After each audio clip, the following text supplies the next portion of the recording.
Hello, friends. Let's go through chapter 3 together. Lord of the Flies, Huts on the Beach. I'm not going to lie, these first 4 pages right here are really trying to get us to see that Jack's main obsession, Jack's main compulsion, his focus, whatever, is all about hunting, all about meat. I think there's some logic behind, okay, there needs to be somebody in charge of getting us like actual food, not just eating fruit all the time, right? I mean, if you're a fruitarian, like good for you. But like, again, we're seeing, I see the word compulsion. We see this fever in his eyes, right? And he's coming back from hunting, and he's looking for water, and he's just I don't know, he's kind of turning into this animal himself, right?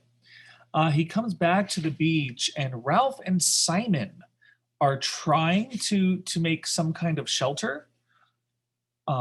Everybody was supposed to be helping, but a lot of these other boys, which we're now referring to as the little uns, okay, little ones put together, little uns. Ralph and Simon are kind of the only ones left. And so there's like 1, 2, kind of 3 little shelters.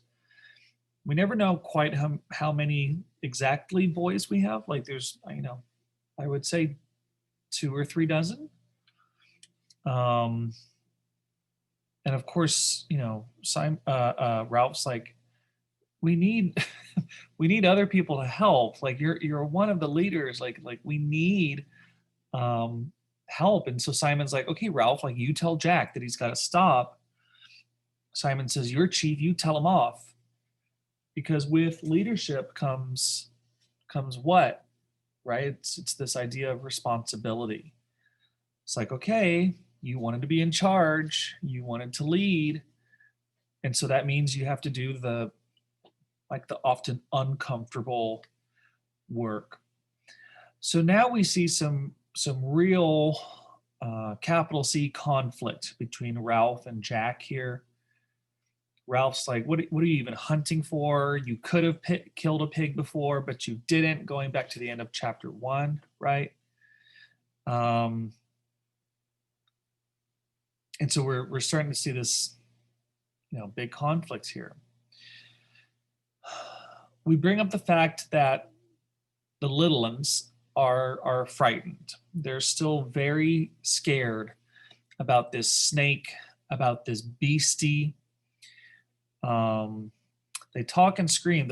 I'm on my page 52, 1, 2, 3 pages into chapter 3. They talk and scream, the little ones, even some of the others, as if this wasn't a good island. Astonished at the interruption, they looked up at Simon's serious face. That's Simon that says that. As if the beastie, the beastie or the snake thing was real, remember? The 2 other boys flinched when they heard the shameful syllable. Snakes were not mentioned now, were not mentionable. So this has become like a taboo topic. Like, ooh, don't bring this up. Don't talk about this. Because it makes, people nervous. Jack is talking a little bit about how he's feeling when he's out hunting. He's like, oh, I actually kind of feel like something is watching me when I'm out there hunting. The hunters, Jack's hunters, are the ones in charge of the fire. And so we see on, again, my page 54, we start to see this separation of priorities. Jack's priority is hunting. Like that's pretty much it. Whereas Ralph's priorities are like, yeah, okay, like we need food, but we also need to tend this fire so that ships can see smoke, so we can get rescued. Jack and his tribe, they're even like kind of like painting their faces with mud and clay and I don't know, whatever else they find. Ralph is acknowledging that he does have help. Simon is really helpful. But we're also seeing that Simon is a little bit different. Simon's always about the top of my page 55. Simon's always off doing something. Simon's always off going somewhere. I do want to say here that, at this point, they're like, what? Where'd he go now? And it's Ralph who says he's queer, he's funny. I want to point out the word queer. It's an old word. And before it was kind of reclaimed by the LGBTQ community. It just meant odd, funny, different, right? That's why it was originally used to describe LGBT people in kind of a negative way. But we took it back. But they're just acknowledging that Simon is, marches to the beat of his own drum, if you've ever heard that. Like, he's just kind of a strange, like, little kid, right? Look at this last kind of like mini paragraph between Jack and Ralph before the page break. They, Jack and Ralph, looked at each other, baffled in love and hate. All the warm salt water of the bathing pool and the shouting and splashing and laughing were only just sufficient to bring them together again. So they have a really love-hate relationship. Like, they both recognize each other as equals, right? It's like, oh, you're a cool kid, I'm a cool kid, right? Can we be cool kids together? Like they get that. But then at the same time, they're also like in competition for power, popularity, like whatever you want to call it. I think a lot of us have friends, like people like that. Right, okay, so we get to Simon. We get more specifically about Simon here. Simon was not in the bathing pool as they had expected. Basically, he's gone off into the forest. He's gone on a walkabout. He's gone into this kind of wild space, but with an air of purpose, like he knows where he's going, right? He's walking along the scar.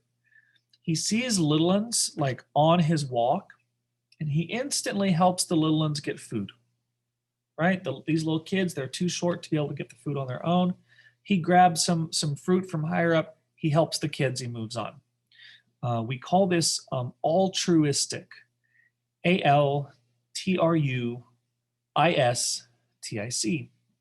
To be altruistic means you're kind and good and loving with no expectation in return. Like, you just do those things naturally. He's just continuing to kind of walk through.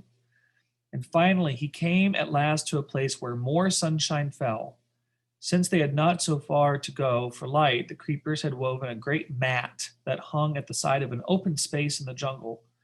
For here a patch of rock came close to the surface and would not allow more than little plants and ferns to grow. The whole space was walled with dark, aromatic, smelling good bushes, and was a bowl of heat and light. A great tree, fallen across one corner, leaned against the trees that still stood, and a rapid climber vine flaunted red and yellow sprays right at the top. Simon paused. He looked over his shoulder as Jack had done at the close ways behind him, and glanced swiftly around to confirm that he was utterly alone. For a moment, his movements were almost furtive, secretive. Then he bent down and wormed his way into the center of the mat. The creepers and the bushes were so close that he left his sweat on them, and they pulled together behind him.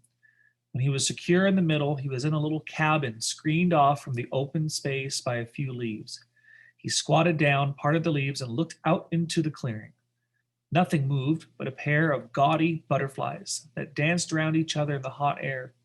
Holding his breath, he cocked a critical ear at the sounds of the island. Evening was advancing toward the island. The sounds of the bright, fantastic birds, the bee sounds, even the crying of the gulls that were returning to their roosts among the square rocks were fainter. The deep sea, breaking miles away on the reef, made an undertone less perceptible than the susurration of the blood. Simon dropped the screen of leaves back into place. The slope of the bars of honey-colored light decreased. They slid up the bushes, passed over the green candle-like buds, moved up toward the canopy, and darkness thickened under the trees. With the fading of the light, the riotous colors died, and the heat and urgency cooled away. The candle buds stirred. Their green sepals drew back a little, and the white tips of the flowers rose delicately to meet the open air. There are some flowers that only bloom at nighttime because, of course, flower petals are really delicate, and the sun would make them shrivel. Now the sunlight had lifted clear of the open space and withdrawn from the sky. Darkness poured out, submerging the ways between the trees till they were dim and strange as the bottom of the sea. The candle buds opened, their wide white flowers glimmering under the light that pricked down from the first stars. The scent spilled out into the air and took possession of the island. I do have a big fat huh written at the bottom of that page, as you can see. It's like, huh? Basically, Simon has gone out into the jungle as if he knows where he's going, and he's found himself a little hidey hole. So he's in there alone. The leaves and branches are so tight they form like a mat, so he can just barely like see through it. Right? There's nothing growing because the rock is really close to the ground from underneath, and so like nothing is growing on top of it, and it's just kind of his own little secret spot. Of course, if Golding describes this area to us in such detail for 4 paragraphs, it's going to mean something later on. But this chapter really is just about Jack being obsessed with hunting and meat, Ralph not having any help, and then Simon just kind of being weird, kind of being odd, going off and doing his own thing. Hope you enjoyed.